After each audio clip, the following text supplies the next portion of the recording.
The Echo Protocol. The surface of Kepler 62e shimmered beneath an artificial twilight. Clouds rolled overhead in slow motion, heavy with synthetic gases that gave the light a copper hue. The excavation site, a black pit carved deep into the crust, stretched like a wound across the planet's barren surface. From above, it looked like an eye, lidless, waiting. Dr. Elara Myles stood at the edge of the spiral descent, her fingers pressed against the translucent visor of her helmet. Beneath her glove, the bulkhead of alien alloy radiated a low heat. She pulled her hand back instinctively. Again it pulsed, not a trick of the sensors, not a glitch. The structure was warming. She activated her recorder. Day 39. Primary interface chamber remains dormant. Neural resonance scans show spikes every 47 minutes. Systematic, intentional. Recommend. She paused. Tess used to say Elara narrated her grief through data. She glanced up at the copper sky. Recommend proceeding with cognitive isolation protocols. Potential activation event imminent. Behind her, Commander Raylin approached, her boots clanging softly against the metal walkway. Tech team's ready, Doctor. Myles, your call. Elara nodded. Then we begin. The moment they connected their neural link to the interface, the chamber activated like a breath held too long finally exhaled. A soundless pulse spread through the facility, pressing gently against skulls, eyes, thoughts. Then came the images. Cities of light stretched across impossible geometry. Oceans flowing upward into black stars.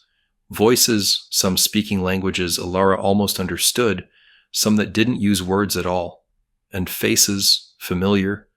Her wife, her childhood cat, her own face split into 100 expressions. When it ended, 3 crew members were down. Lieutenant Saba convulsed before whispering in an alien cadence.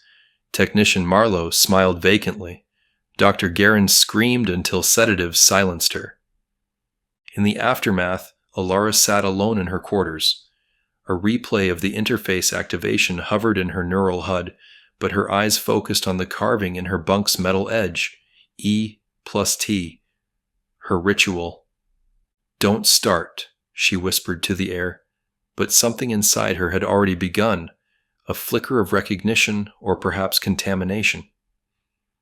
As the days passed, Kepler 62e's underground complex revealed more of its unnerving intelligence.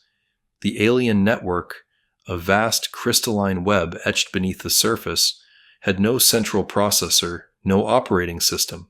It was a living archive of thoughts, a lattice of resonant frequencies encoded in emotion. It didn't react to commands. It responded to presence, to feeling. The more time they spent near it, the more it adapted. The memory echo chambers were discovered by accident. What seemed like simple observation rooms soon began reflecting memories, first as sound, then scent, then vision.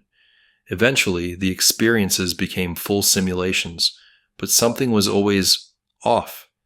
Details shifted, emotions were amplified. The network wasn't just replaying, it was curating. One morning, Elara entered a chamber and found herself reliving her wedding to Tess. The sky was green. Her father's face was missing.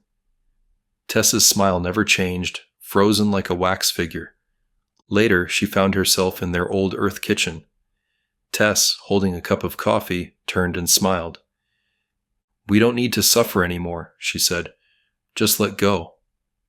Elara's anchor vibrated a warning. She dug her fingernails into her palm. Pain snapped her back. She blinked, alone again.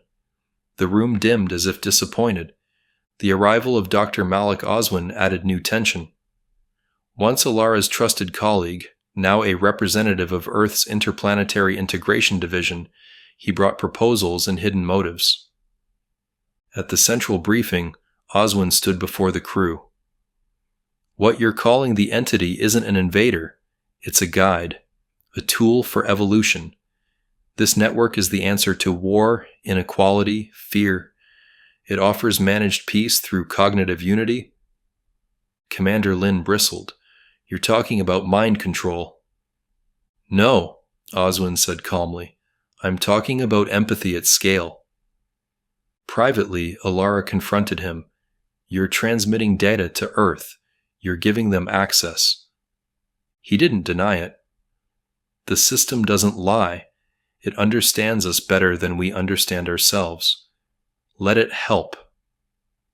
Then he added, You could see her again, not just memories, the real Tess, whole. Temptation surged like heat in Elara's veins, but she turned away. Elara's cognition anchor failed during sleep. The dream seized her instantly. She stood on a cliff, hand in hand with Tess, overlooking an endless ocean that shimmered with stars. Stay, Tess said. You could be whole again. The perfection was seductive, but something was missing. Elara searched her wrist for the scar she'd carved years ago. Gone. The network didn't include her pain. She dropped to her knees and scratched her initials into a rock. The illusion faltered. The sky pixelated. The ocean flickered, and she screamed herself awake. The fail-safe, buried deep within the network's core, required a conscious mind to activate. A willing mind. One still free. Elara volunteered. Lin helped her prepare. Cognitive dampeners, stimulants, a backup anchor. If you see her again, Ray said, remember who you are. Elara descended into the lattice. The network's heart was a cathedral of consciousness.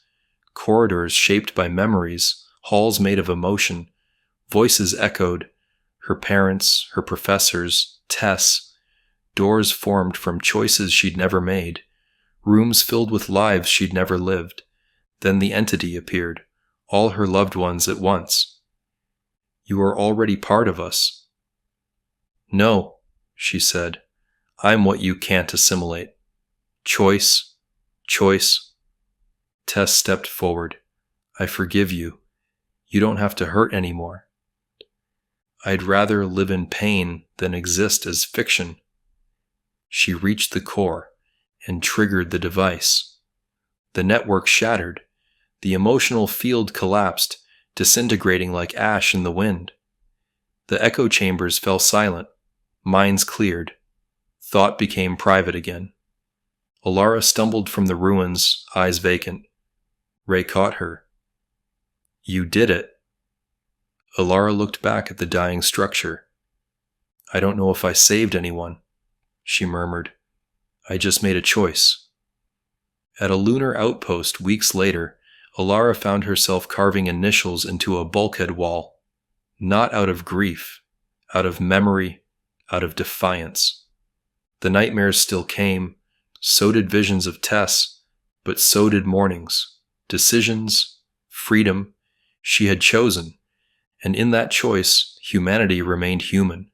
They called it salvation, peace, progress, but it was silence dressed in song, and in the end, I chose the scream over the lullaby, because that's what it means to be human.